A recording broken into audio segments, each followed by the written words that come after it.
you very much for the feedback. I never know how the heck this works. I set it the same every time, and sometimes it's too loud. All right, I turned it down a decibel. So thanks for the feedback. Let me know how that sounds, and I'll keep on going.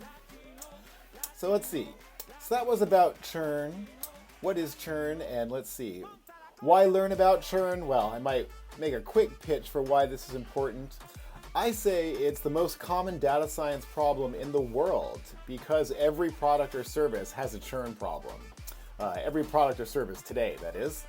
But there's special techniques for churn. So if you haven't done it before, there are some pitfalls. Also, the way I teach it, you really learn data science foundations, how to go from raw data all the way to actionable results. Because most other data science training or lessons, they kind of drop a data set on you. But here you actually learn how to make the data set, which is a very important part of the process. Okay, what is Fighting Churn with Data? Well, that's a book I wrote based on my experience as Chief Data Scientist at Zora. All right, thanks for the sound check, Rascal421. I do appreciate it. Now at minus 14 decibels this week. I keep moving it down. Maybe, I don't know. Maybe they're turning up the sound of the stream in Spotify. Is that possible? I should mention this is all copyright-free music from Spotify. The Spotify gaming copyright-free streams. Very good. Anyway, there's a discount code here for the book. You can get it at my publisher's website or on Amazon. But you don't need the book. You can learn it all by watching these streams and get the free source code on GitHub, which I'll tell you about in just a minute. Now, what was Zora? Zora is a platform that many companies use to run their business, including Zoom. You can see the name Zoom right here. That is a word that also became a noun and a verb this year, as everyone's been on a Zoom call. But when Zoom manages their product and subscriptions, they go to Zora. So if you've signed up for Zoom, your subscriber data is actually stored in Zora's secure data center, and that's a service that Zora provides to all their clients.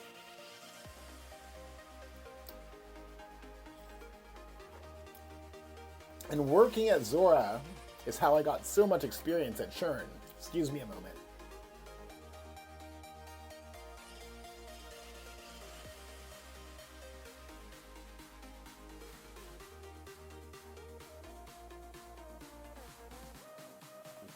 Sorry about that.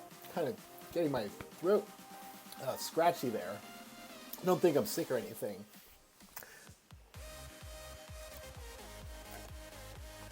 So, anyway, as the chief data scientist at Zora, I worked on churn for a lot of different companies. That was how I became a churn expert, came to write a book, blah, blah, blah, blah, blah. Let's get on with it and get to the real live data. This is my slide about what is really fighting churn with data. It really means data-driven churn reduction, which is the actions you're going to try to take to reduce churn. That includes improving your product and using your data to figure out what are the best features in your product and what are the worst. We'll do that in a minute. Using marketing to target engagement messages at particular customers. Customer success involves training and onboarding your customers who need help. And your sales and pricing can be adjusted to get customers on the right plan so that they get a value without a discount. So this is what fighting churn with data really means. I mean, it's a cute catchphrase, the name for my book, but this is what fighting churn with data is really all about. Now, okay, finally, enough talk. Let's look at some data. So for this book, for this stream, there's a simulated set of data. I mean, it is for the book too. So I'll take a quick look at what the data consists of right now. The data is in a database. It's called SocialNet2 because it's a social network database. And there are subscriptions. So it's a pretend subscription product created by the simulation. So I'll do select star from subscription. There's a subscription table. And this shows you the subscriptions that there are for this product. They're 1 month subscriptions. They're all for $9.99. So I'm not really doing a creative job of modeling the price. But every subscription has a start date and an end date. And these are what we call coterm or coterminal because the end date of one subscription lines up with the start date of the next. So for one subscriber shown here by the account ID, you have a sequence of subscriptions which represent their time on the product until they churn. So that's part of the data. The other part of the data is events. And this I'm going to do a limit on the select. So there are events in the data.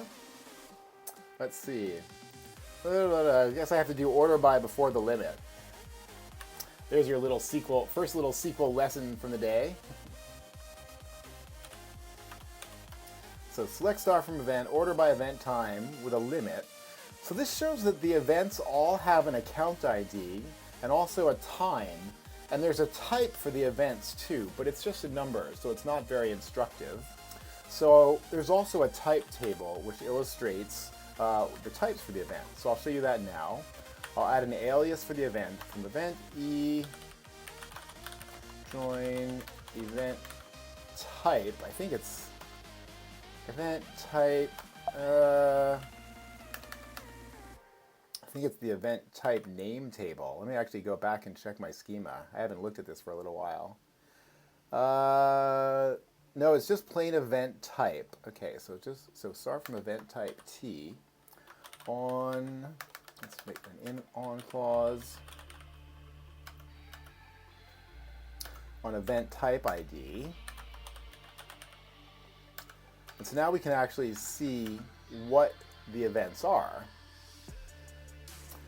So they have a type, which you can see here is things like liking, viewing ads, replying and messaging to different other people on the service. So it's everything you can do in a simple social network was created by the simulation. And the point of this is to analyze from these subscriptions and events and see what customers churn and what customers don't. So that's the basics. That's just getting started. So we'll go into more of this now. That's the foundational data for almost all churn analysis projects looks like that, where you've got subscriptions, and which is like customer data, and then you've got your events, which is what people did on the product. So to get all this set up for yourself, it's all on GitHub, and the GitHub repo is shown here, github.com, Carl24K, Fight Churn. And naturally, you'll have to clone the repo, and we use Postgres and Python to do all of these exercises. And then lastly, there's a simulation which you run, and that will generate the data that looks like the data I just showed you. And also, if you look in my old streams, of course, there's a stream about the simulation and setting up, so you can see it all there. So once we've got the data, the first thing we do is actually calculate metrics, or what I call customer metrics, which are summaries of the event data. And I say on this slide that they're aggregations over customers and time. And I mean that quite literally, that these are aggregations in the sense of a SQL aggregation, because that's how the metrics are calculated. And I calculate them as I describe it as in the database. So the data does not come out of the database to calculate and then insert it back. We actually do an insert select in the database. So we can take a quick look at that, go to some more code. So this is listing, we'll go to the first listing from the book, which is listing 3.1, which is the basic customer metric calculation example. So if you have your code set up, you'll see there's a listings folder, and then the listings are organized by chapter. So 3.1 is the event count listing shown here. And as I said, it's literally an aggregation. So it's a group by, and here we're just grouping by account ID.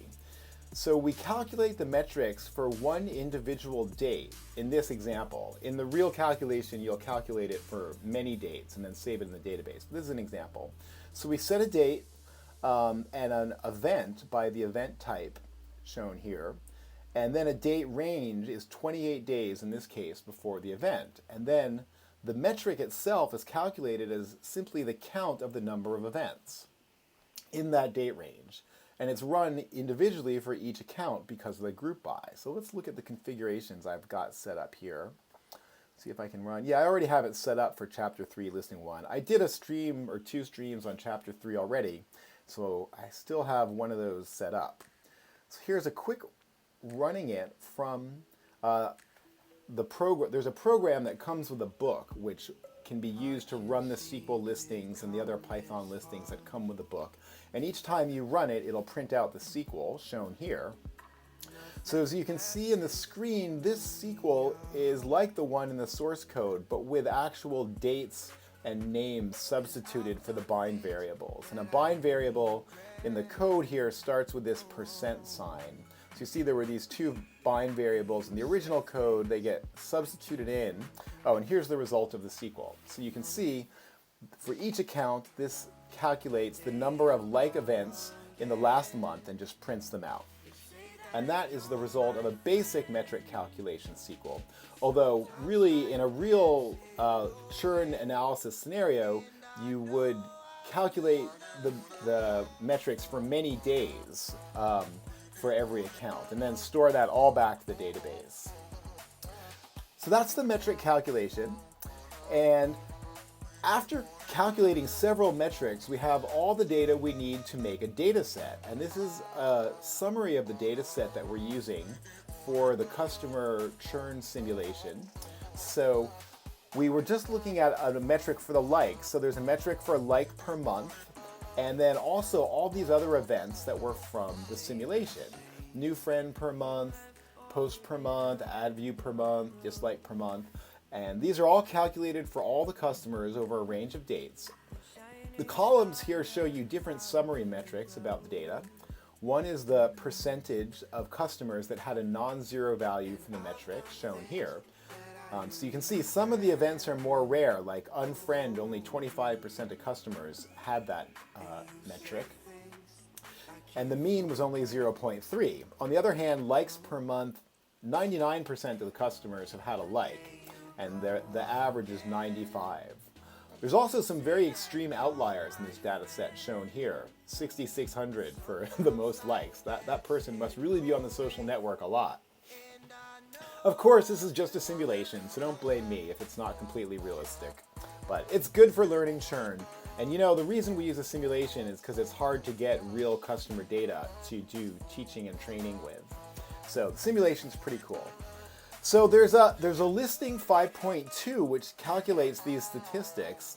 I think I'm going to skip it because I got a lot of stuff to show you today. We'll get on to some new material soon.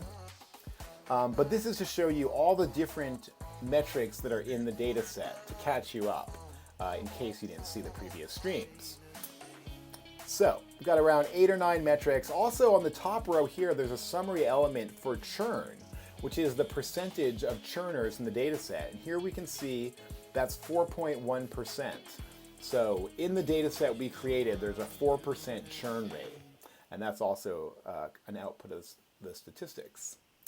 All right, so what do we do now that we have a data set? There's a whole nother stream on creating the data set. What we were looking at recently was how do you understand the relationship between behavior and customer churn? Now, a lot of data science courses nowadays will tell you if you want to understand the relationship between an outcome and some variables that you have to use regression or machine learning. Now, that is a very important technique, and we will use regression and machine learning eventually. But I teach that you should start with a visualization and just some basic analytics to understand your data. And I've got a quote here, something that I like from a scientist. It's by Ernest Rutherford, who had a Nobel Prize in chemistry. And he said that if you need to use statistics to understand your experiment, you ought to have done a better experiment. And when I first read that, I was like, what could he possibly mean? You know, of course you need to use statistics to understand your experiments. But then I realized a lot of experiments, you can tell the answer to the experiment just from a simple visualization rather than using statistics. Because if the result is really strong, the visualization will show you the result clearly.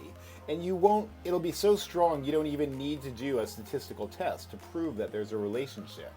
And in customer churn, I actually find that the most important relationships are like that. If you do set up your data and your experiment correctly, and then do a good visualization, you'll get your answer without doing statistics. And that's what we were doing last week. Let's look at a few examples. I think the two last streams, and I should say it would have been 2 weeks ago, because I was basically sick last weekend and didn't do any streaming. But anyway, backstory. Here is an example of a visualization which helps you to understand if a certain behavior is related to churn. And this is from a real data set for a company called Klipfolio. Klipfolio is a BI analytics tool where they let me use their data, and it's in the book. It shows up in the case studies in the book. And what this graph shows you, I call it metric cohorts, because you form cohorts of customers. A cohort is a group of customers that are similar, and you form the cohorts based on the metric, which in this case is the amount of times that they edit their Klipfolio dashboard each month. So this is clip editor per month. I don't know if you can read that little text. And when you form the customers in cohorts, that means you put all the lowest editing customers in one group, and then another group of higher editing customers, and so on, typically in deciles. So it's like the bottom 10%, the next 10%, etc. And then you look at the churn rate in each one of those cohorts. And what you'll find is typically like this, where the cohort with the lowest number in the use of the product will have the highest churn rate, just like this for Klipfolio. And then the higher the cohort in use of the product, the lower the churn rate. Now, I'm not actually showing you the churn rate on the y-axis here, because that's confidential information for the Klipfolio company. But you can see qualitatively that the churn rate falls very significantly. This is the zero is at the bottom of the y-axis. So the top cohort has something like 1/8 the churn rate of the bottom cohort. And the top cohort is editing their dashboard almost 175 times a month on average. And the bottom cohort is basically not editing it at all. We'll look at a few more examples, then we'll look at the code to do it ourselves. Here's an example from Broadly. Broadly is another SaaS product that let me demonstrate churn fighting techniques with their data, and they appear in the book. So the Broadly service helps companies manage their social, their internet presence, I should say, including reviews. So getting reviews from customers is a key event on the Broadly service. And this shows that the more reviews updated per month, the less churn for Broadly customers. Now remember, Broadly customers are the businesses that are getting reviewed. And then they get reviews from their customers, who are, the ultimate consumers. So you can see that the number of reviews ranges from 0 up to around an average of 14 per month in the top cohort. These are actually only updates to reviews. These aren't the actual reviews. But churn falls significantly also. So you can see customers that get more than around 4 reviews per month have half the churn rate of customers that aren't getting any reviews updated per month. Look at one more example from a real data set shown here. This is for Versature, which is a telecommunication company. It's voice over IP in Canada. So Versature also allowed me to present some qualitative results from their data to demonstrate churn fighting techniques. And so here you can see that Versature customers, this is a measurement of their call time on the service per month. And you can see that customers with more than around 2,500 minutes per month have about 1/4 of the churn or 1/5 of the churn as those customers that have just above 0 minutes per month. And you see this common shape in all of these metric cohorts. They all start out with a very high churn rate for the customers who use the product the least. It falls very rapidly, and then there's like an elbow in the decline in churn rate. And the elbow is, they call this section here. And that basically shows you the level of a healthy customer. And then usually past the elbow, the decline in churn rate might be low or not at all. I should say these all look the same when the data is good. If your data is messed up, you won't see these kind of relationships. But if you have clean data, good metrics, and made a good data set for your product, you should be easily able to find curves like this. Hey, Maddie, welcome back. Yeah, I am feeling better. I was a little bit under the weather last weekend and needed a break from the streaming, but I am good. Very good, in fact. I was saying earlier how the weather is great in California. Yeah, so things are good here. And when the data is good, you get good metric cohorts like this. So I think next we'll look at the code for this. All right, for those who haven't seen it before, I will do a quick look at the metric cohort SQL, which was listing 5.1. Let's see, I have to check what I'm set up for here. So I think I had 5.1. Yeah, that's all set. So we'll just go into it, and I'm actually going to debug this one. I think there's a breakpoint already set from last year. I mean, last stream, which was not last year. My last stream, I think, was the first weekend of January 2021.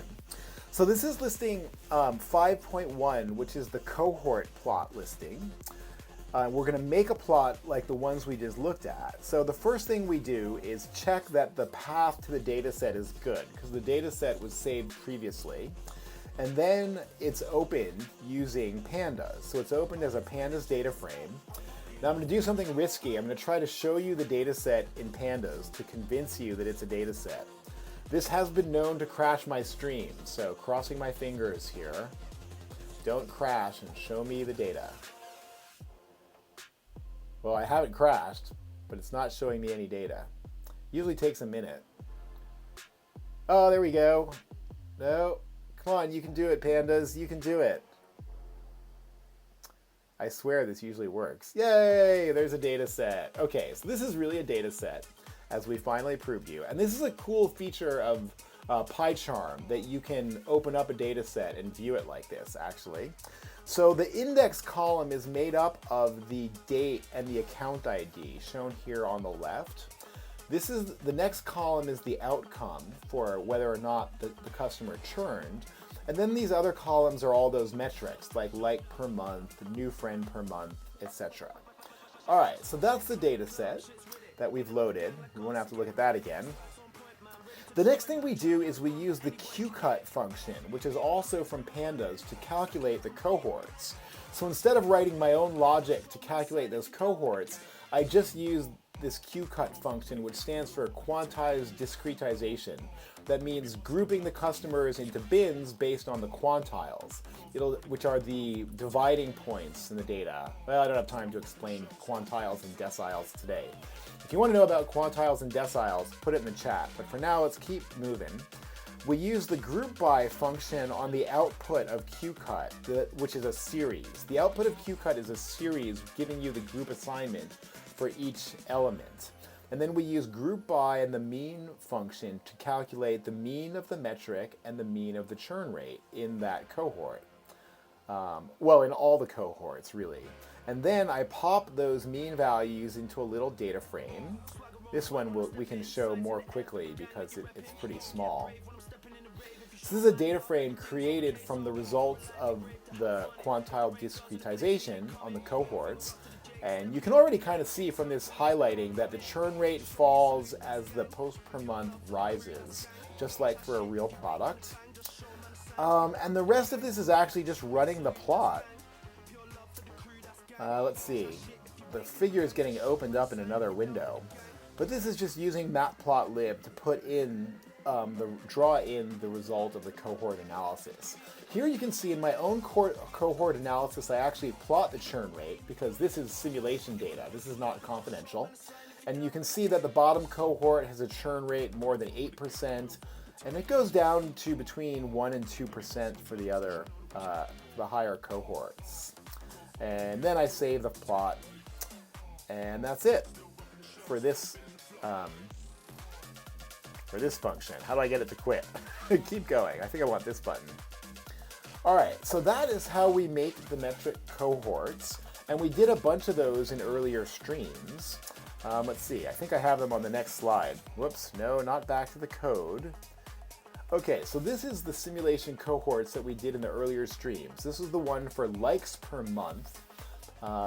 So the more likes, the less churn, from above 10% to around 2%. This is the one we just looked at, which was actually post per month. This is the one that looks a little bit different. It's for ad view per month. And what do you think? The more ads that someone watches, the less churn. How does that make sense? I thought ads are bad. Well, seeing a lot of ads is also correlated to just being on the social network a lot. So these cohorts don't always show you the correlation versus the causation. But anyway, these are the other ones we came up with last month. This is unfriend per month. So more unfriends per month actually appears bad, which makes sense. And messages per month and replies per month. So we did a whole set. And that's what we were doing in the last stream. Oh, also account tenure. And account tenure is how long someone has been on the product. So in this simulation, churn peaks around 60 days. Although, as I told people in the last stream, it's kind of a byproduct of the simulation. There's not really a reason in the simulation that churn peaks at 60 days. And also, there's only a couple of months of history in the simulation. So anyway, take that one with a grain of salt, is all I'm saying. All right, so we did also some data cleaning for cohorts in the last stream. This is actually where I left off. I was trying to demonstrate some data cleaning, which is removing zeros or other extremes from the data. And the use cases for this was when you had disengaging behaviors, which is when a feature is bad, but people who don't use the feature at all churn more than people who use it a little bit. You can remove the people who don't use it at all by data cleaning. And also I talked about free or partner subscriptions, which is someone who doesn't pay to use your product or service, so they don't churn because they're not paying, but they also might not use it a lot. And I was doing a hacked data set demonstration, adding partners to the data set. And a partner, as I said, is someone who has little behavior but no churn. And when I quit my stream, I literally quit my stream 2 weeks ago because there was some bug. I was trying to just hack together a data set and it was crashing my code. I couldn't figure out why. After the stream, I realized I had blank lines in the Excel sheet that I didn't realize. There were like 10 blank lines I somehow accidentally inserted. And then when I loaded those, it was crashing the data set. So now I actually made a partner data set that works. And I'm going to go back to my hack to show you what you might get if you had a real partners on your product, a set of partners or other people who don't really pay. They could be free users for, free trials who you forgot about, who knows, bad data. Anyway, I'm going to go back to that. So I added partners to a data set and I'm going to rerun the cohorts on a new configuration that I made for the partner data set. So now I'm going to show you for the first time in this stream the configuration for the book code, which lives in this file, this folder called conf. And it is a JSON configuration. So it's basically key value pairs in a JSON. And let's see, I made some new configurations for the listing one. The different each configuration for a listing, this is what they look like. So it's all structured first by chapter, so there's one entry for each chapter, and then one entry for each listing, which also includes a default parameter and then different versions. And so let's see, I created in here already a set of cohort plots for the partner data set, which you can see here. I modified the data set path to the data set with partners. That's the one I hacked. So now I'm going to run cohort plots 31 to 38, it looks like. So I'm going to edit this. And I will, let's see, I think I had this set up partly. I'm going to do lifting, okay, this was set up for, I want to do 31 through 38. So if you want to do multiple versions with this code, you just enter the numbers. So I'm going to do 33, 34, 35, 36, 37, 38. And that should give me a set of new cohort plots based on the partner version of the data set. And I'm just going to run it because I have a strong belief that this will work. And it's just going to chug out those plots now. And it saves them to a local directory, which I will now go to, if I can find it. Here we go. Right, okay, so this set here, these plots were just made. If you can see, it says today that's 2:32 p.m. in my time. So these are the partners cohorts, and we'll take a look at how they appear. And not surprisingly, they look a little bit different, because remember, this data set has a bunch of people who don't use the product, but they don't churn. So we ended up having the bottom cohort of like per month and the next cohort have a lower churn rate than the next two cohorts. And then you see some of the more regular behavior for a cohort plot. Here's the version for ad view per month. It took on that same kind of weird shape. And here's the new one for account tenure. Actually, whoops, that's actually interesting.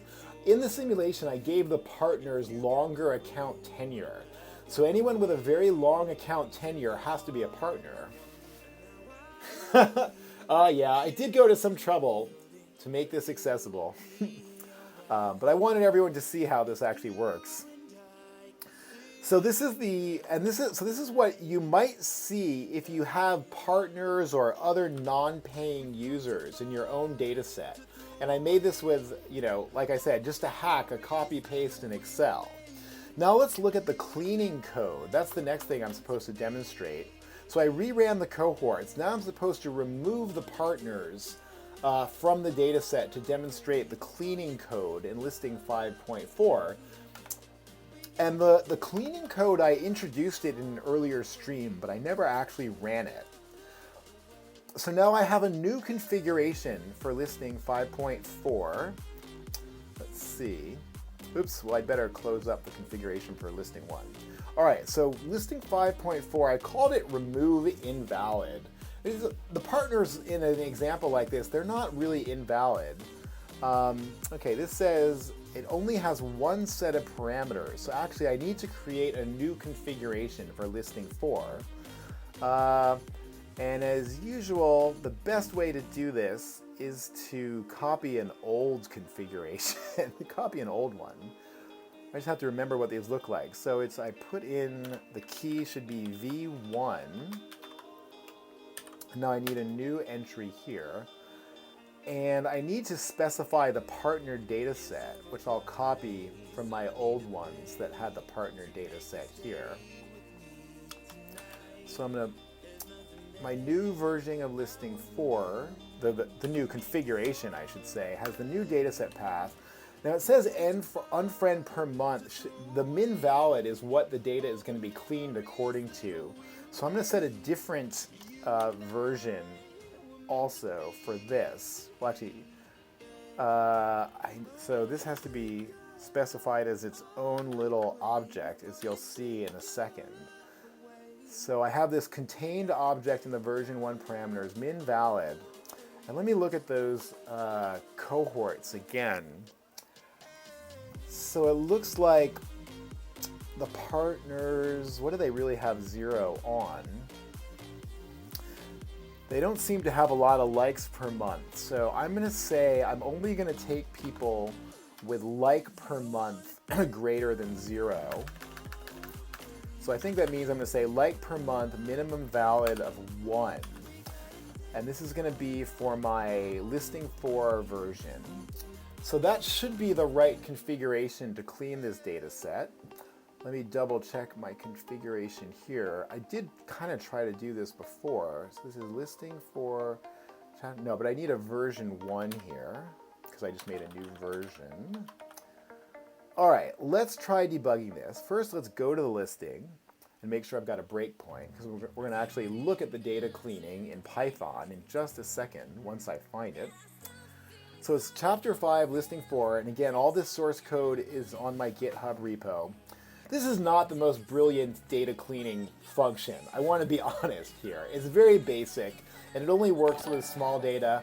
Hey, OXFSSec, thanks for following. And I guess that's like some, what do you call it? Like machine hexadecimal number for your screen name. That's pretty cool. But so this is the remove invalid function. Okay, we do have a breakpoint here already set. I think I'm going to move it up and put the breakpoint here. So now when I run remember, I'm running with the book program, chapter 5, listing 4, version 1. That's my schema, socialnet_2. You won't have that one. You'll just I think you have socialnet 7 with the book.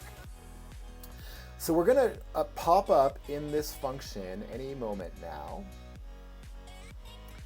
All right, so here we are on this line. Now this is the same thing I showed you earlier with reading the data set into a Pandas data frame. Now the clean data is going to be a copy, so I make that copy here. And this data is not very big, so this is really fine. Now min valid that I set in the configuration is actually a dictionary. I'll show you it here in the parameters. So it has that like per month maps to 1, and that's what the way this code interprets it. That is, only keep records where like per month is at least 1, the metric for that customer. So here it's checking that this is a dictionary, and then it goes through the keys, which should be the metrics, and it checks that the metric is in the data set. In this case, it should be. And now this is the cleaning right here, quite simple in Pandas.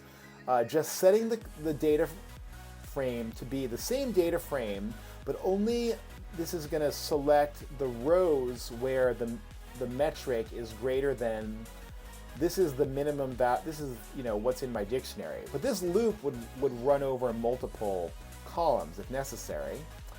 But that was it. Did you see the data cleaning there? Well, you might have just missed it. Not too much to watch, actually. And now I just save a new dataset path with the _cleaned extension, and that's it. And that shows up, whoops, in my output directory here. So I have a new dataset, the _cleaned version. Now I want to rerun the cohorts to prove to you that I actually cleaned it. And this is going to be a little bit more hacking in my JSON configuration.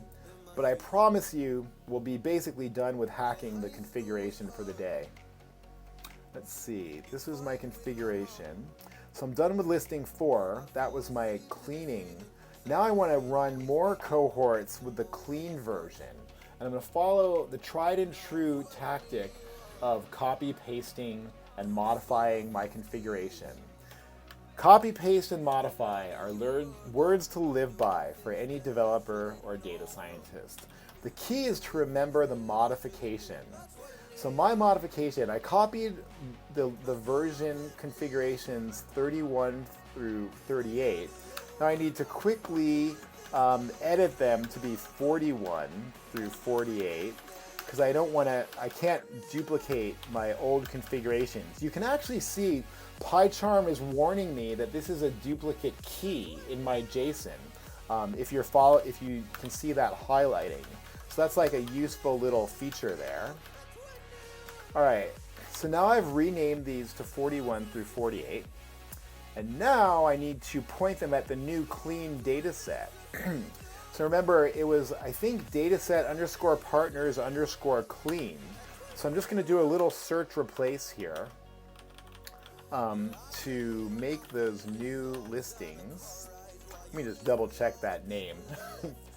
Dataset _partners _clean. All right, that text might be too small for you to read, but I can see that. So, and I'm starting out on number 41, which looks good.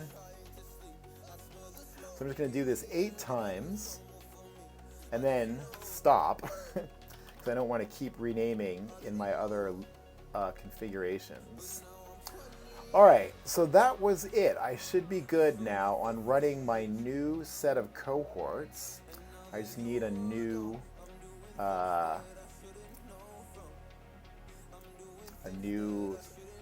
set of version numbers here. So sorry this example has taken a while, but you know, hey, whoops, that was not supposed to happen. This example is taking a while, but you know what? Doing data science takes a while. This is actually pretty quick compared to like working on a real project.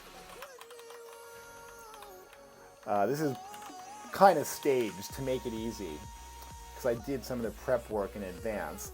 Now let's look at the new cohorts on the cleaned data set. And honestly, they should just get us back to the original. Uh-oh. I messed this up. Oh, I messed up my configuration. I'm going too fast. Whoops. This is supposed to be listing 1, version 41 through 48. That's my bad. All right, I screwed up my parameters. Let's try it again. All right, now we're running chapter 5, listing 1. And so now it's just spitting out those new cohort plots on the clean data set. And I will now just prove to you that they should look basically like the originals. They might not be exactly like the original. But let's look at these. Whoops, that's not it. These are the new ones. All right, this is on the clean data set. So now I'm back to a more normal relationship between churn and behavior. Oh, wait, looks like it didn't work.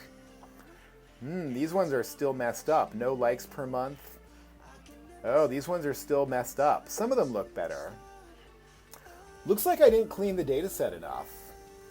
All right, is this getting annoying? I want to clean it more now. So I'm going to remove also people who have zeros on some other metrics. It looks like I didn't clean it up enough. But this will be pretty quick now because I have all my configurations already set. I'm just going to make more conditions for my cleaning. So I'm going to put in a few more. Wait a second, that's the wrong one. This is the right one. So let's see. So let's say we need to have also message per month and reply per month. So this is just going to clean out more of the data. And this puts a higher bar on the cleaning. Let's try it again. Oh, no, forgot to reset to the data cleaning. I wanted to do... Oh shoot, I screwed up my configurations. Oh, I see what happened. This was supposed to be the cleaning one. All right, new cleaning. I'm not going to step through the function again.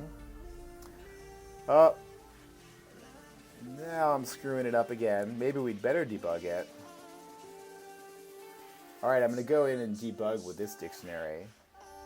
Like per month, message per month, reply per month. It looks okay. Wait a second. Huh. Where am I actually crashing? Oh great, another live hack gone awry. But I'll try to get through this one. Where am I actually crashing? It seems like it's not even loading the JSON.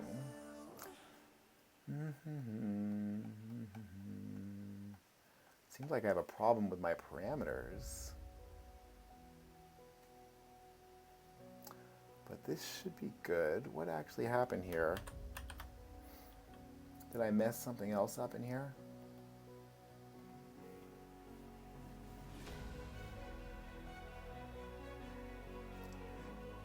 Line 547. Okay, I screwed up something here. What did I do? Oh, I put a comma there when there shouldn't have been. Yep, JSON will get you every time. I should have scrolled up and looked. All right, now let's try this data cleaning.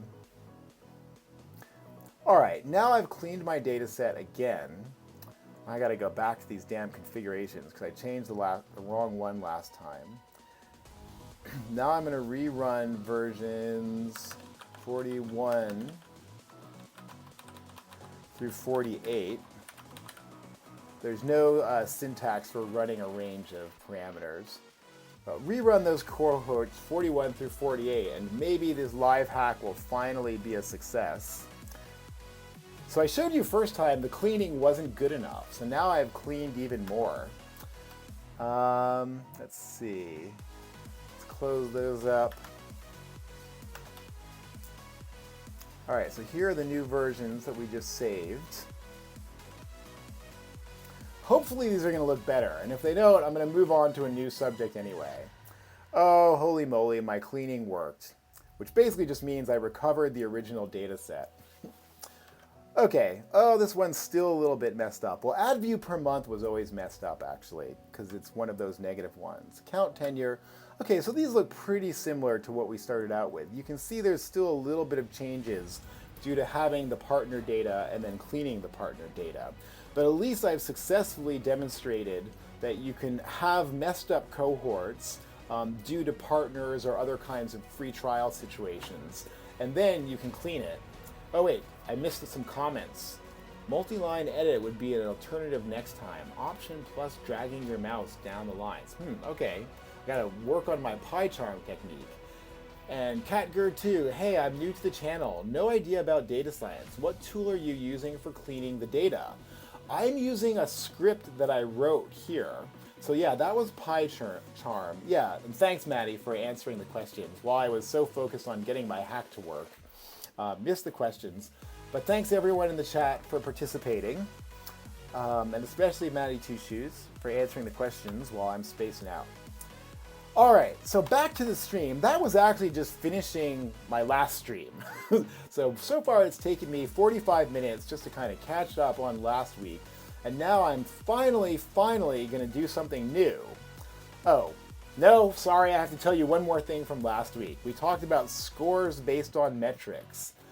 And a score was grading a metric on a curve. And you need to know this for what we talk about today. So if you've never heard of a score, it's also called normalization or standardization of your data set. So you can basically, you start out with your metrics, which are on a natural scale like this one, showing you, say, likes ranging from 0 to 1,000 or likes per month. But you have all your customers are clustered up. Hey, thanks for the follow, Ionic Solutions, and very cool screen name or Twitch name. What do we call our names on Twitch? I don't know. Anyway. So customers tend to be clustered up at the bottom, and then you have a few with low metric values. Then you have a few power users with high metric values. Scoring rescales everyone, but keeps the order the same. So your bottom customer is still your bottom customer, and the top customer is still the top customer, but everyone's spread out. Oh, and thanks, Paul Blah. Cool name also. Always fun trying to pronounce people's names on Twitch. But so the scores are going to be 0 average and 1 standard deviation, which is a standard normalization procedure. If you saw my stream 2 weeks ago when I did it, I also do a log normalization for the metrics with high skew. And that, again, that's in a previous stream. I won't have time to go into it today. But the important thing for today's stream is just to know the basic idea of scoring, which is just rescaling the customers from the natural scale of the metric to a normalized value. All right, I think finally I can say what I'm going to talk about today, after all this time. Okay, so CatGerd2 meant the script. I thought it was some utility framework. So I do everything yourself in Python and data science. No, actually, CatGerd2. Let me back up and just explain that question. So that was my own script, actually. Well, let me back up actually in the slides to explain. Well, right here. This is my own source code from my own GitHub repo. You can get it all at Carl24K Fight Churn. And it's all based on a book. Or I mean, the book is based on the code. So this is a book that I wrote. It came out actually just last winter. And so that's where all the source code is from. Now, you definitely don't use all your own code in data science. And in the book, I use a mixture of my own code and standard library functions. So in this listing, the data cleaning, I was just making a simple example. I was writing my own code here, where I've configured it myself, and I load the data set into a data frame. In other listings, I mix in library functions whenever I can, really. If I can use a library function, I do. In this case, I didn't. The thing is, cleaning data is really easy in Pandas. It's like a one-liner. Like, this is it. You want to clean data in Pandas, it's pretty easy if it fits into memory.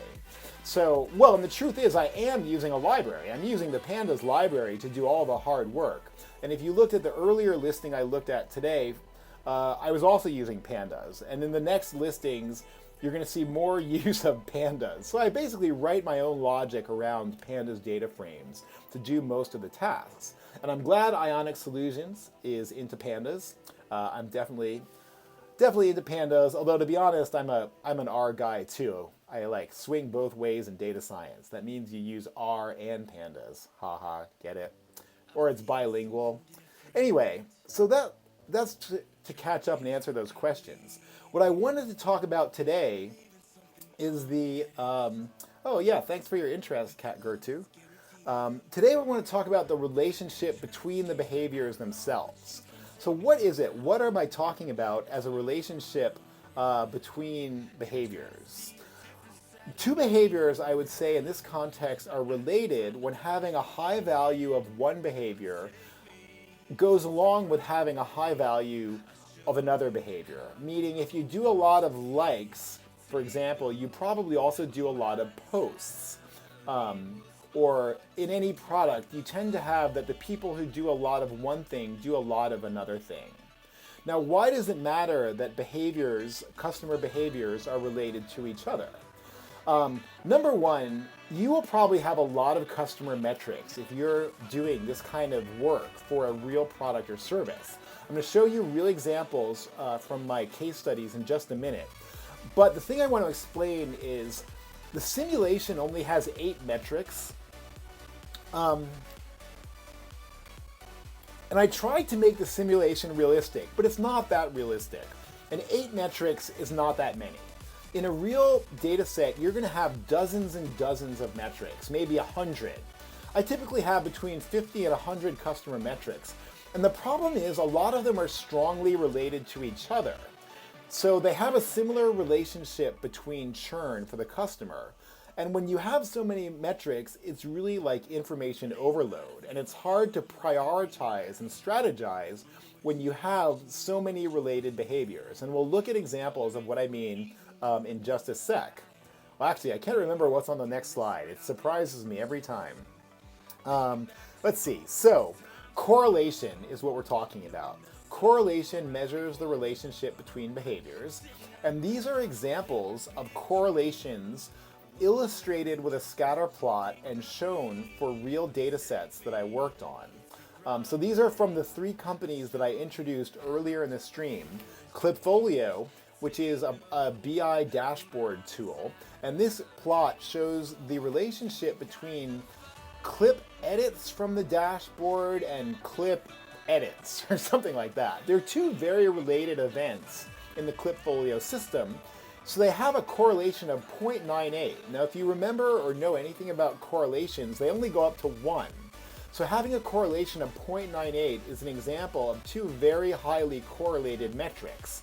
And as I describe here in the little caption, the points all lie together in a narrow, slanted little ellipse. They almost lie on a line when they're very highly correlated. And I do want to mention that in just like 2 minutes, we're going to run these with code. So I'm going to show you the code to do this. And now I'm just showing you examples from real case studies to illustrate what correlations look like for people who might not be familiar with what correlation is. So this is an example of a very high correlation, 0.98. The next, I'll show you an example of a more moderate correlation, but still very high, still pretty high. 0.88 correlation is still highly correlated. This is an example from, it looks like the Broadly product, where it's a tool for managing customers and online reviews. So this shows the correlation between asking a customer to give you a review and adding customers to your product. So if you add a lot of customers, you're also asking a lot of customers for reviews. So that has correlation 0.88, and it still looks like the points kind of lie on a line, but it's getting more broad. Now the next example is correlation 0.75. So you see how I'm lowering the correlation here. And now it's from the telco service we looked at, domestic calls versus local calls. Let's see, when is a point when correlation is statistically irrelevant? It's a good question, and it really depends on the context. For some applications, very low correlations can be significant, but you need a lot of data to know that a correlation is significant. For this kind of data set where I have about, I think, 10,000 or 15,000 examples in the data set, I mean, correlations are statistically significant as low as about 0.3 or 0.4. Let's get down there and look. So this is a 0.57 correlation, which starts to not even look that correlated. But there is kind of a tendency for the points to cluster in the middle. And the interesting thing actually is this is the same metric as the last one. I don't know if you noticed that. Can I go back? Yeah, this is local calls and domestic calls as scores. And this is local calls and domestic calls on their natural scale from Clipfolio. So this is 0.57 correlation. This is 0.3 correlation. And for CatGer2's question, I'd say that at about 0.3, the correlation is not really that significant. I mean, it doesn't even really look that correlated at this point. And this is an example of a 0.18 correlation, which is really getting very not significant for this kind of data set. But the thing is, there are scenarios where if you have big data and you're looking for weak effects to explain an outcome, then even low correlations like 0.18 could be relevant. But you need a lot of data to analyze it. So let's do some correlation plots in Python with pandas. So let's see. Now I need to go back out here and let's see, I'll close up these old listings and the crashing outputs. And let's look at listing 6.1 first, which is, it's called metric pair plot. So it's not called correlation. So we're making the pairwise point plot, and then we add the correlation. I'll put a breakpoint in it, and now I'll make a configuration to run it. As always, copy and modify. So I'll copy my configuration that was 5.1, and I'll make my first configuration for chapter 6 just by editing it. Let's see. So here's chapter 6, listing 1, schema social net 2, and we'll just run one. This is actually really easy Python also, and it's really just using the power of the pandas library. Can you do a correlation with more than 2 metrics? Matty Tushu's question. We are going to look at correlations of more than 2 metrics in just a minute, but a single correlation is defined as being between 2 metrics. So for 2 metrics, basically I'm loading my data set. Oh my God, what's wrong with this function? Interview question here. Anyone know? For the coding interview, what is wrong with this function? I just noticed. I don't check that the dataset path is valid before I go ahead and load it. I sure hope this is a valid dataset path, or this is going to crash right now. Oh, it didn't. All right, I guess I have it set to a good value, but that's a flaw in this function. I would have failed the programming interview right there. So to do the pair plot, I just read the 2 metrics that I'm interested in plotting out of data frame. In this case, you can see I've set it so that metric 1 is post per month and metric 2 is like per month. And that's back in that JSON configuration. The correlation is measured simply with the series correlation function. So that's also coming out of pandas because these are pandas series. You can see here I got a 0.56 correlation between those two, so moderately correlated. And then next I just call the scatter plot function. And let's see, it always opens in the wrong window. Here's the scatter plot it just created. And next I put on labels. I'm a stickler for good labeling on my plot because you're going to have to show them to other people someday. And I print out the correlation, and that's really the end of the listing. And then we're going to save it. And so, as always in these things, I save out whatever we just ran. And here's a post per month versus like per month. Whoops, wrong window again. So here's that plot that we just made, saved out. And that's demonstrating correlation of 0.56 from the simulated data set. Now let's see. Do I have other pair plots set up for the simulation. I actually don't remember. It's true I wrote all this code, but I wrote it a long time ago, last year. Let's see, now I got to get up to chapter 6 actually. Whoa. I'm going to close up chapter 5. We are moving on from chapter 5, even though chapter 5 is like my favorite one from the book. Chapter 6, the first listing, metric pair plot. And I have a few other versions set up. Ooh, looks like a lot of other versions. Let's see. But they're for different data sets too. So let's see, version 1. These are all with the scores data set, which I don't really want to do right now. It's not super interesting doing pair plots. Yeah, nobody wants to remember anything from 2020. Good point, Maddie. Oh God, what a year for everyone. Let's see, I'm just like looking at these. I'm thinking, is it worth it to do some more metric pair plots? Looks like version 3, I seem to have set these up in alternating pairs. Let's do version,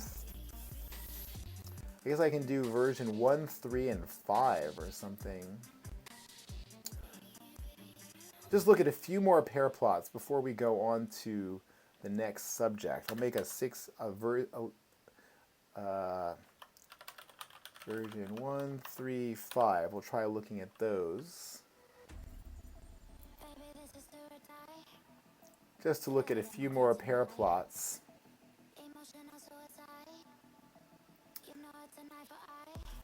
Alright, so here we got a few more pair plots coming out. Looks like some of these are more correlated. That'll be a little bit interesting. So you can see we have a range of correlations all from the data set.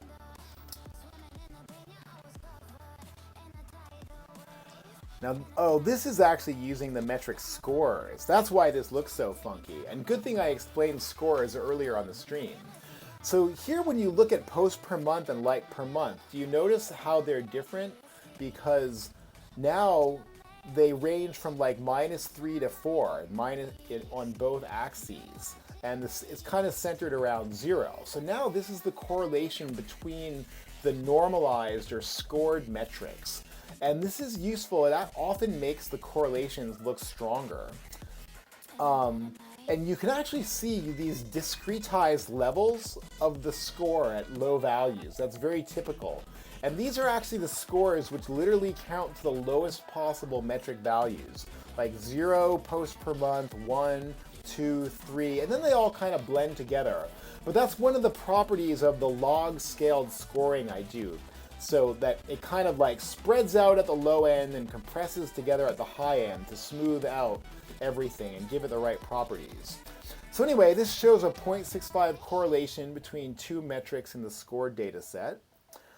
This is not the one we just looked at. It shows a 0.49 correlation between post per month and new friend per month in the original data set.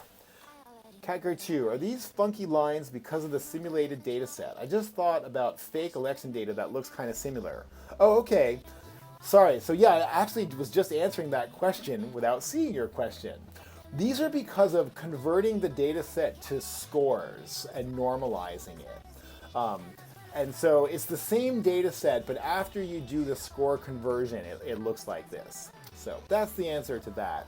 I haven't seen it in fake election data, but yeah, the regular data in the simulation looks like this. And this is actually showing almost a 0 correlation. This other example from the book, 0.07. In this case, the number of posts per month and like per month are almost totally unrelated to each other. So some of the correlations in the data set are very low and some are fairly high. Now the problem with looking, this is going back to Maddie's earlier point, is do we have to look at correlations 2 by 2? It's kind of inefficient. So that's a lot of pairs, and we only looked at a few. How many pairs are there in a data set of X metrics? There is actually X times X minus 1 over 2 pairs. And we'll have an illustration of that in just a minute. And that's, for those of you who are computer scientists or studied computer science, that's O of n squared. So you've got O of n squared pairwise correlations in a data set. So that's too many for you to look at all of them. As I told you earlier, typical data sets have dozens or even hundreds of metrics. So there is a better way to look at your correlations, and that's what we're going to spend some time looking at now.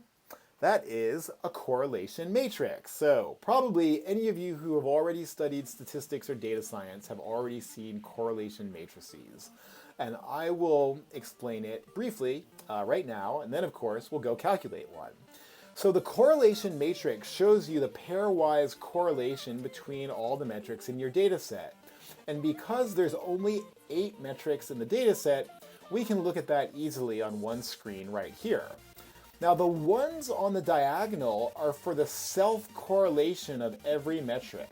So every metric has a 1.0 correlation with itself. That's perfectly correlated, and that just makes sense. And I'm not going to explain that. But that's, so you understand, perfect correlation only comes about when two metrics are essentially the same. You can see some higher correlations only here. 0.5, 0.8, so there's the highest correlation we're seeing is 0.8. There's even some negative correlations here with the churn variable. All right, Maddie's question, correlations only work for metrics, not dimensions. Well, each metric is a dimension of the data set. Maybe I should open up the data set to remind people. Let's go back. So let's find a data set. I know we've got the data set somewhere, and I probably have a formatted version in Microsoft Excel. That's a file of the summary stats that I happen to have open. All right, here's the data set coming live. So this is the data set. Remember, each column, this is one dimension. So when you take the correlations, it's essentially the correlation between these two columns. So each entry in the correlation metric, okay, you mean more like discrete non-numerical values. Oh, like country codes.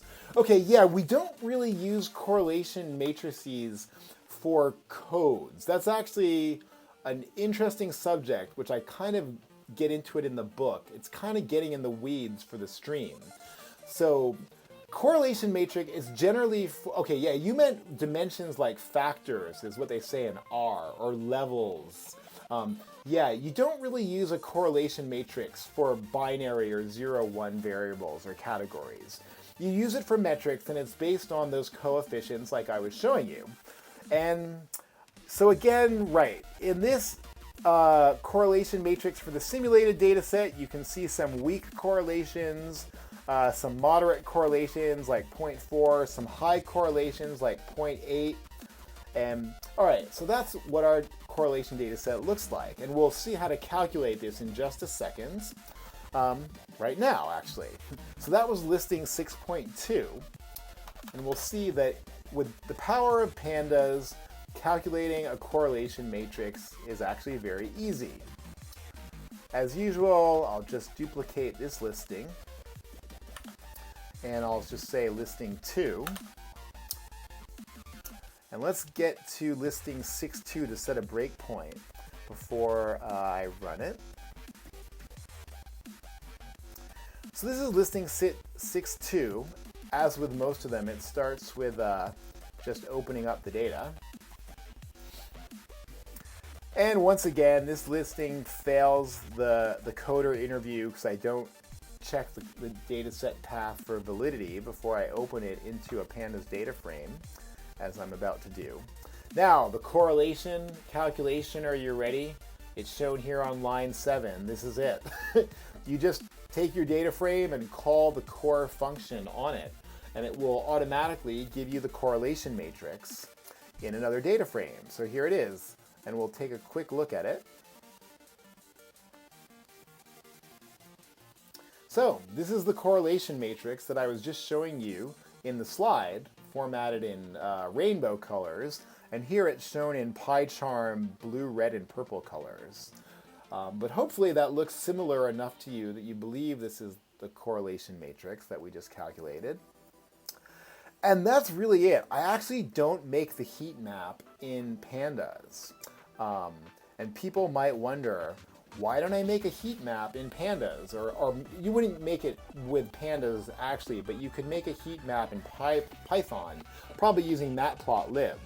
The reason I don't make the heat map in Pandas is because it doesn't work that well when you have a lot of metrics. Like, it's all well and good when you have an 8x8 correlation matrix, but very often when I run the code, I have like a 50 by 50 or a 100 by 100 correlation matrix.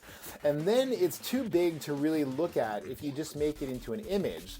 But what you can do is open it up in Excel, actually, or any spreadsheet. I'm not like going to say you should use Excel rather than another spreadsheet. Where's my correlation matrix? Here it is. I just opened it up right here. So I open it up in Excel, and what that lets you do is you can freeze the columns and then like cruise around the big correlation matrix by freezing the panes. And you can make your a heat map pretty easily in Microsoft Excel too. I'll just demonstrate really quick. You notice I use a lot of Microsoft Excel. The reason for that is because I worked on Wall Street for many years, and they use a lot of Microsoft Excel on Wall Street. So anyway, I typically make my heat maps in Excel because then it's more easy to scale the font or scroll with the frozen panes or do whatever you have to do to look at a very big correlation matrix. But I don't make my heat maps in Python. I bet you there's a lot of online examples of people making heat maps with Python. It's one of those things where there's a lot of online examples, but I find that in practice it's not really a good idea to make heat maps actually in Python, unless you're guaranteed a small correlation matrix. So, speaking of real heat maps and real correlation matrix, here's a real one. This is from the Clipfolio case study. Now remember, Clipfolio is a BI tool, so it's a SaaS product that you can use to view dashboards of your company metrics. So a lot of companies use Clipfolio for their dashboarding tool, and this is the Clipfolio product. They were tracking around 80 metrics when I did the case study. So this is a real case study correlation matrix that had 80 metrics.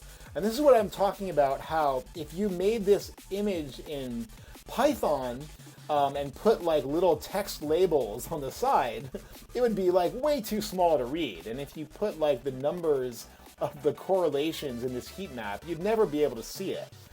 Now this heat map is actually kind of hard to read. There's an easier version of it, or a more interesting version of it that I'm showing you here, which is actually the ordered heat map. And this is ordered to group together the metrics which are highly correlated with each other, which actually shows that in a real product or service, the correlation matrix will typically have some structure. It's not all completely random. Although if you look at this first version, this isn't completely random either. This is the version with the metrics alphabetized. And it stands to reason that metrics that have similar names may have correlations. And that's why you see a lot of the structure that you do see here. So these aren't randomly ordered, they're alphabetized, and that gives it some structure. But when you analyze correlations, like I'm going to demonstrate in the rest of the stream, you can end up with a correlation matrix ordered like this one to highlight the groups. And in just another slide or two, I'm going to show you what are these groups. Yeah, it's almost art, and I actually do think these are kind of aesthetically appealing. And actually, when you make the order of the correlation matrix, when you figure out what the grouped metrics are, there is a kind of aesthetic aspect to it, that when you get it right, it looks kind of good. So let's see, let's move forward to get to the, let's see, when do I show, okay, this is where I show you what these different parts of the matrix mean for the Clipfolio product. So remember, Clipfolio is a product for editing live customer dashboards. And this is, I've labeled each block in the ordered correlation matrix. So the first block consists of 28 metrics that are all correlated with each other, and those all relate to viewing and editing dashboards in the Klipfolio system. The next block, shown here, number 2, consists of 7 metrics that all relate to the template gallery features. So the Klipfolio, there's templates for dashboards, and if you're using the template gallery, you tend to use those features in syncs. You get this block of correlated metric. The next block has to do with your data sources, whether you're importing, exporting data sources. There's also a little block of 3 metrics related to API calls, another block of 3 metrics related to orienting and refreshing the dashboards, 2 metrics related to the tour, and then a whole bunch of metrics which aren't really related to the other metrics. So this is why, I say that you can really get an information overload when you have too many metrics. Or not too many, this is just normal. Because the thing is, when they instrument a product to collect these metrics and events, they do it for a lot of reasons, not all of which are fighting churn. A lot of times product managers just want to know who's using different features how much. But for the purposes of fighting churn with data, it's kind of too many metrics. So you've got to do something about these groups. And what you actually do is you group them together into an average. And that's what we're going to start talking about in the rest of the stream today.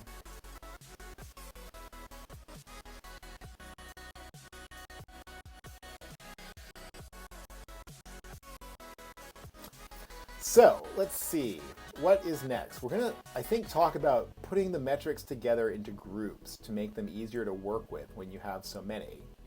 So we want to reduce the information overload of having so many metrics by calculating average scores on groups of metrics. And I'm going to slow down and explain what that means, probably more than once. But you basically calculate an average for a bunch of metrics and then look at cohorts on the group scores instead of individually. So this is actually an example from the Klipfolio case study. Oh, I love this song. This is Suburban. These guys actually have an album out, but I think this song is still copyright free, which is cool. Anyway, it's one of the few songs that's actually copyright free, but I know it, to be honest. Good music in this stream, though. All right, so this is what a cohort looks like when we've calculated a metric, one metric, which is the average on this entire group of 28 view and edit dashboard metrics. And one thing that you notice is that when you have a very high score on the average, you have a really low churn rate. Because to have this very high score, you have to be high in a large number of metrics. Now, what do I mean by an average for a group of metrics? I mean it literally, like you take a bunch of metrics and you average them together. Now, the thing about taking an average on a group of metrics is it sounds a little bit weird. Because what if these are different metrics? Like one metric might be active users per month, and another metric might be dashboard views per month, and another metric might be dashboard edits per month. And those are different things, so in principle, it's not that good to average them together. But that's why you do this on groups of scores, I want to emphasize. You average together groups of scores, but not metrics on their natural scale. Because when you make a metric into a score, it doesn't really have a natural scale. And it makes more sense to average them together. Also because they're all zero mean and one standard deviation in the score. You can average them together.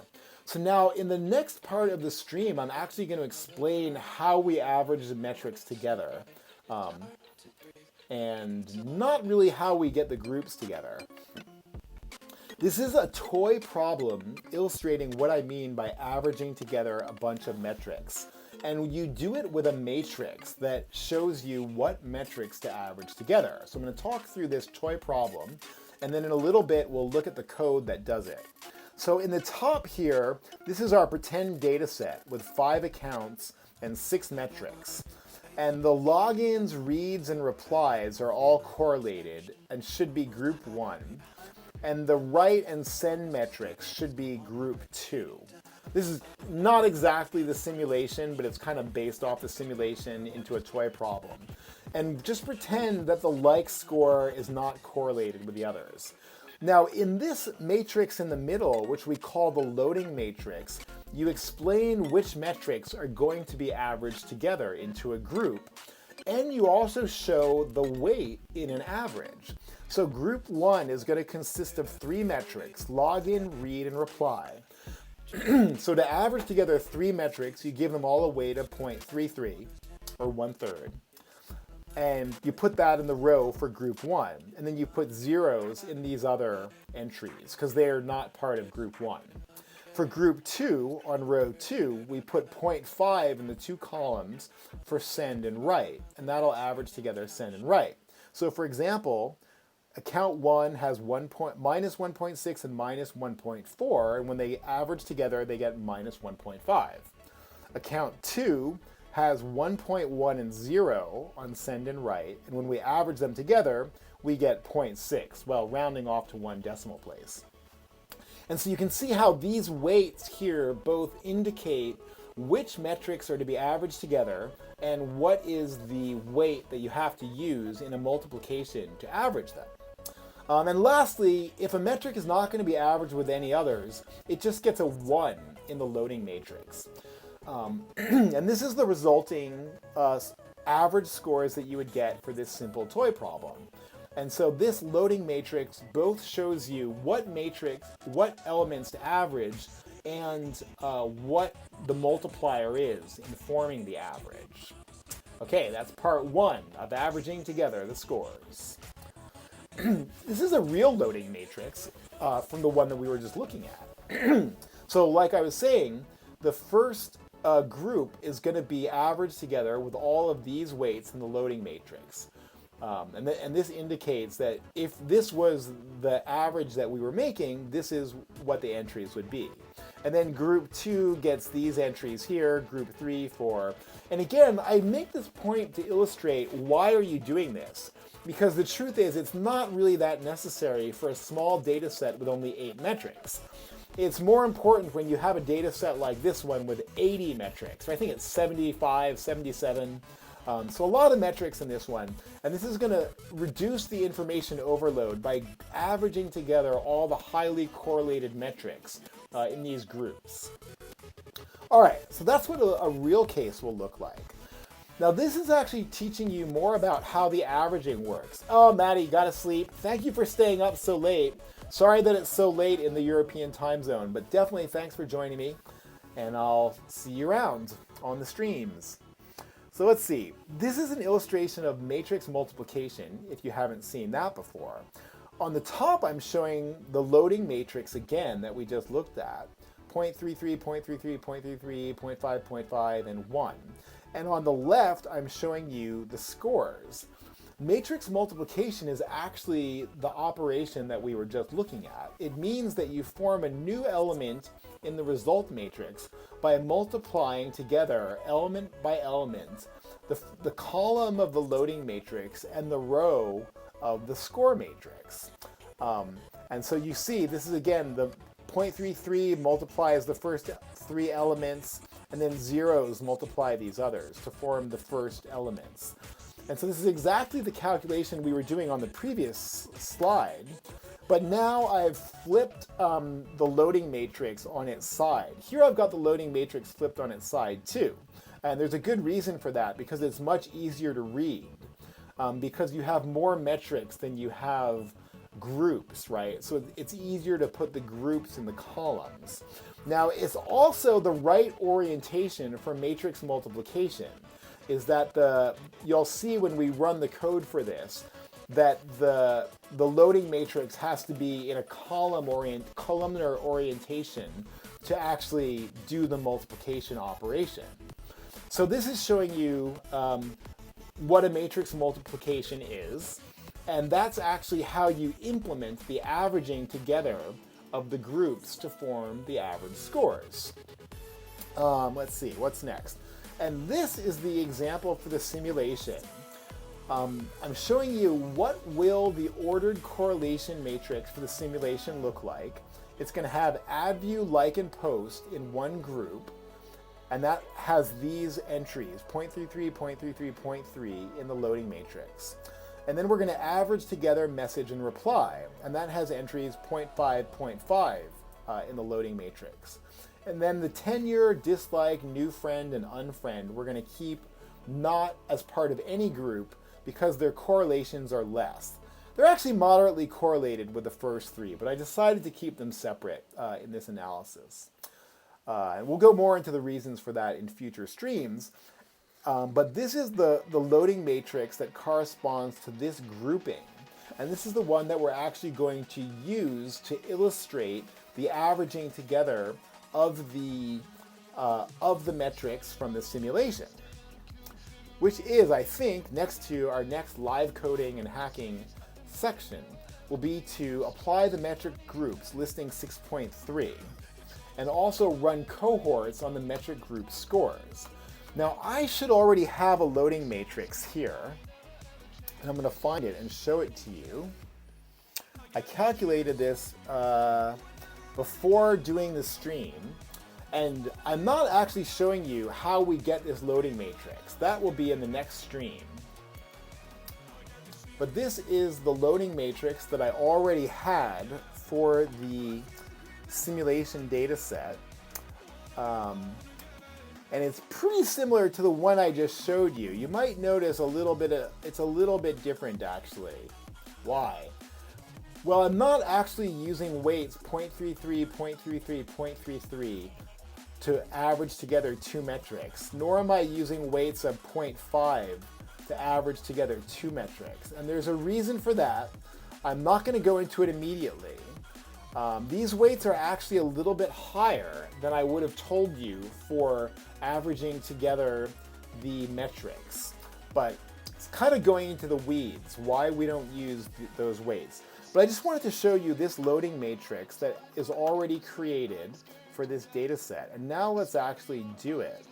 So I need a new configuration for 6.3. Just creating it here, chapter 6, listing 3. And let's put a breakpoint in it, as usual.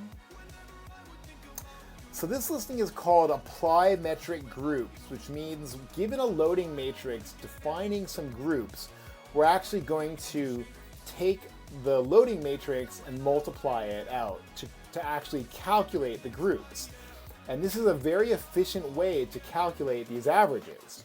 So now you might have thought when I said, oh, we're going to average the groups, that I would do something like make a for loop and loop over them to calculate the average.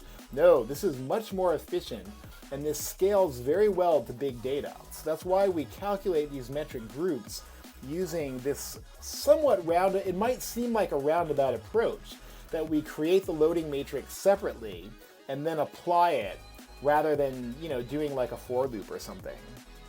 All right, so we're going to apply the metric groups right now, hopefully, by hitting run and seeing where the debugger gets us. Okay, so this is actually the score data set. So that means it's all normalized to zeros and ones. Well, we actually just found the score path. Now I'm checking that it's there, because this checks that I've actually already calculated the scores. Now it turns out that I did. I did that in the stream like 3 weeks ago, and you can see that in the old streams. Now I've got the score data that I load, and I drop the churn column, because we're not grouping the churn column. And you notice there was no churn column in the loading matrix. Now I'm going to reload my loading matrix here. First checking that the file is there, and then I load it into another data frame. And this one's small, so we can take a quick look and confirm that this really looks like the loading matrix that I just showed you, and it does. So that's the loading matrix. And now we're going to convert things to NumPy, because matrix multiplication, that's a matrix operation, and that's going to work on NumPy arrays, but not on Pandas data frames. So now we have converted the loading matrix to a NumPy array. And there's actually a little subtle point here that I note in the comment.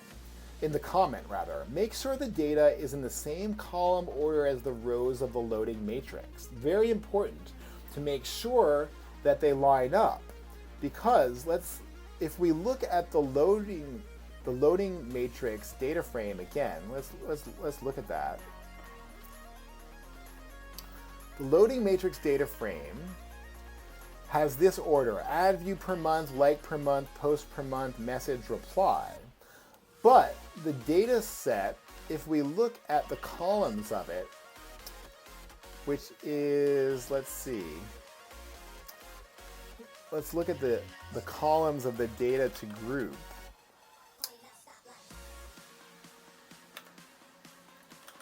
This should show us what is the order of the columns in the data set, which is shown here. So this is the order in the actual file: account, tenure, add, view, dislike, like. Now that's not the same as the loading matrix, and that would completely screw up the calculation.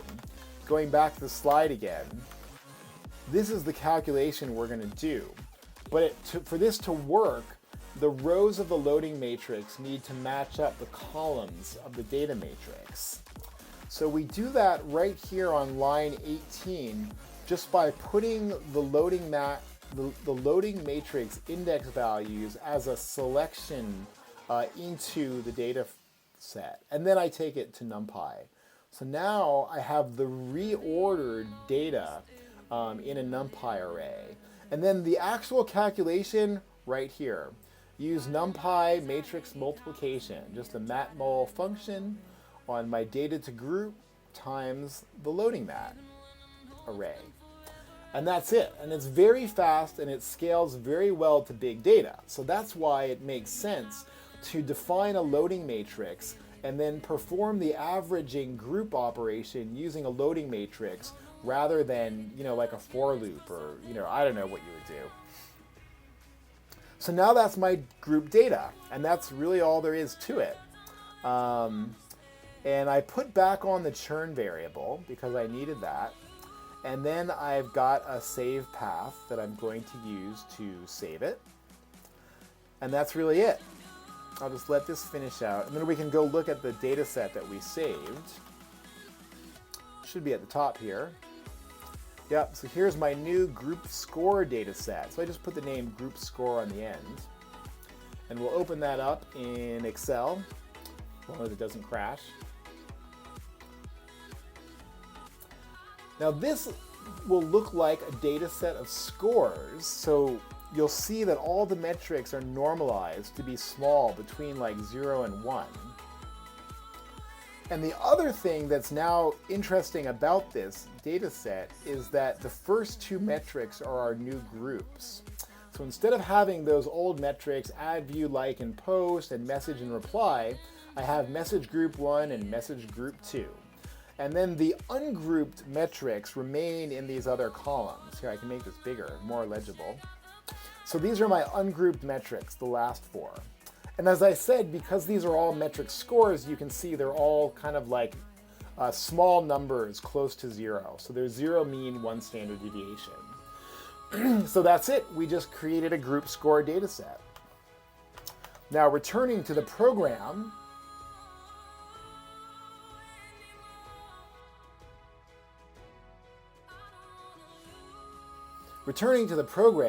I'm now supposed to do group score cohorts with listing 5.1.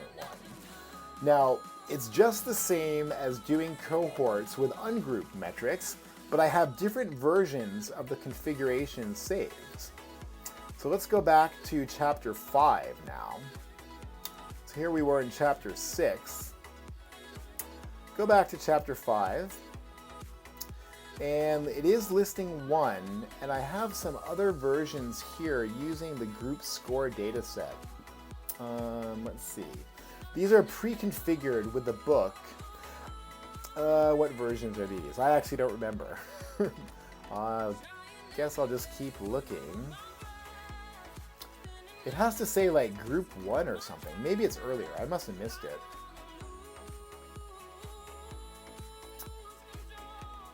Shouldn't be this hard.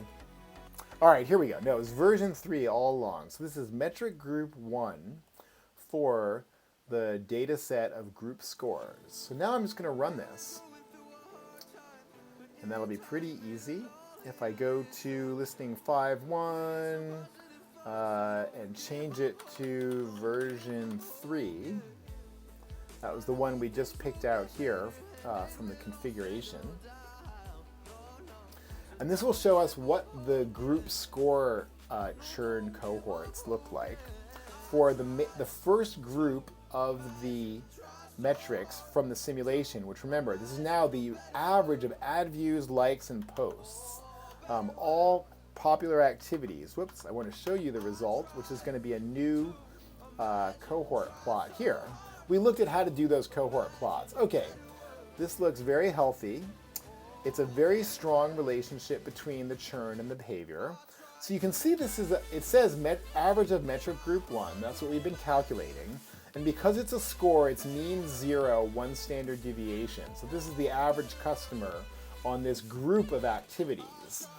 And you can see that the lowest cohort has a high churn rate, close to 10, and the top cohort, the most active cohort, has a low churn rate, below 2%. And, well, yeah, I mean, that's the demonstration of the technique. There's actually nothing different about running these cohorts than running an ordinary cohort. Because remember, the data set is really just like any ordinary data set. We've just replaced some of the metrics. So we have fewer columns in this data set now. Remember, I think I have the old data set open. Do I? Yeah, I have an example of an old data set, of the original data set, which actually, this is actually the one I hacked together for the partner simulation, but it still looks the same. So this one was out through column L with all the metrics.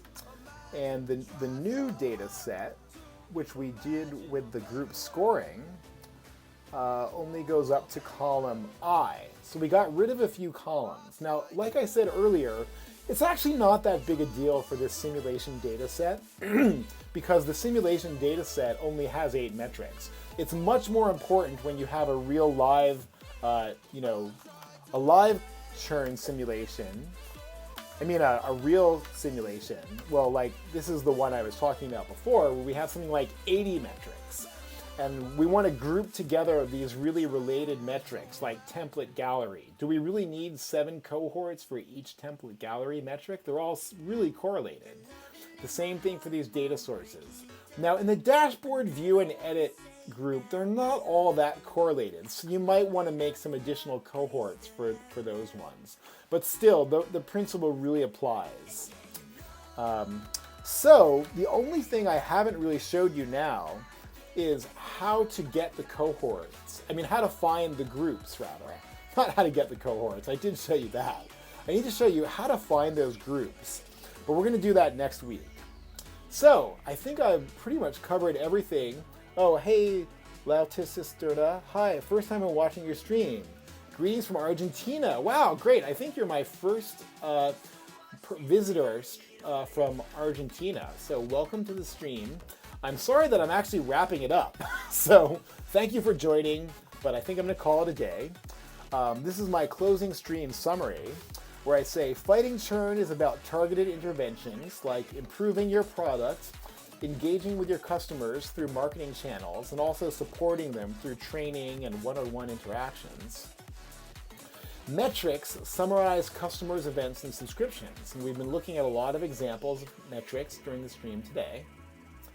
Metric cohorts show how churn relates to behavior, and it's easy to understand a metric cohort for a business person, and it's also a very actionable kind of analysis. Metric cohorts are actionable because it's easy to see what a healthy level of customer behavior is. We looked at correlation because it shows the strength of the relationship between different behaviors. And we looked at correlations in pair plots, and we also looked at correlations in correlation heat maps. Those are 2 ways we looked at correlations. And you can prevent information overload when you're working on a churn analysis by merging highly correlated metrics as averages. Well, actually, you do it as an average of their score. You don't just do a simple metric average, because then they would have different scales and it wouldn't really make sense. I didn't really go into the details of that, but hopefully it all made sense. And we looked at how you actually merge highly correlated metrics using matrix multiplication. So you use a loading matrix which shows you what are your groups of correlated metrics, and then you use matrix multiplication, which will efficiently calculate the average even on big data sets. So that is the summary of today's stream. Now, the one thing I have left unanswered is, how do you come up with those groups, right? It's easy enough, I'm going backwards now to make the point. It's easy enough to find the groups in an 8-metric data set like the simulation. I just kind of decided, put these 3 together, put these 2 together. Or actually, no, I didn't just decide, but you could. There's actually an algorithm, because doing it by eye wouldn't work for a very big data set like this. How did I come up with the fact that these 28 metrics are correlated and ought to be in a group? Well, there's actually an automatic algorithm for doing that, which we will go through next week. How do you find the groups and create the loading matrix? It's with a clustering algorithm. And so that'll be my next stream, which hopefully you'll join me for. Now, I'm doing a new schedule, and I actually have to apologize because I've already changed my new schedule once. I think for the next couple of months, I'm only going to stream on Saturday. And I apologize for anyone who was enjoying the Sunday stream. And I apologize because now I'm not really going to have a very European-friendly time. Maddie was with us for a while, but like he said, he's going to sleep. He stayed up till like 1 a.m. watching this data science stream, so that's dedication. But I apologize for not having a European-friendly time. But the thing is, I'm working on a new project for Manning, which is going to be a live project, which is a churn analysis that you can do yourself with real data. So I'm working with my publisher, Manning Books. Again, remember, I have a publisher. I wrote a book. I'm working with a publisher to do a new online project. And I just didn't have bandwidth to do 2 streams, I realized. I'm like burning the candle at both ends, trying to do 2 streams a weekend and then working on this live project. And I have a day job. Did I mention that? I'm actually, streaming is not my job. I just kind of do this, for fun, really. And to get the word out about my book. So this is going to be my schedule for the foreseeable future, 2 Pacific on Saturday. But also now I have all my old streams on demand on YouTube. So it's Fighting Churn with Data Science on YouTube. So if you miss any of my streams and if YouTube is more convenient for you, now it's a great place to find it. Is that good or bad view of YouTube? So Loudest Sistona. Good YouTube, bad YouTube. I mean, everyone here is on Twitch, so you might be like, why YouTube? But I know a lot of people who are on YouTube but not Twitch, so that's why I decided to put my old streams up there. Also, again, this is the book that this is all based on. I wrote it last year. Okay, you think YouTube is good. Cool. I think YouTube is fun. I do like live streams, though. I'm more of a live stream watcher than a YouTube watcher. I mean, other than videos for like, how to change the batteries in your remote control. Find YouTube channel. Oh yeah, you're welcome for the stream, Raska421. Wow, you've been with me the whole time, so I hope you really enjoyed it. Lastly, I always mention that there's a discount code if you actually want to buy the book. Yeah, you can ask an unrelated question. Well, I mean, hopefully it's about data science or something, and not about like my brand of sneakers or I don't know. Yeah, Catgirl2, thank you for joining me on the stream. You've been with me for a while too. Thanks for your feedback and comments. So yeah, Raska421, waiting for your question here while I say thank you and I point out how you can connect with me on LinkedIn, or of course follow on Twitter, and I'll update you on when my stream is happening and what other stuff I'm doing about data science and subscription businesses. I guess you know that this is my Twitch channel, Carl24K Data Science, or you wouldn't be watching it. So thanks for joining. All right, Raska421's question. You want to find out about sub-communities on a platform? Oh, thanks for the follow, CatGrow2.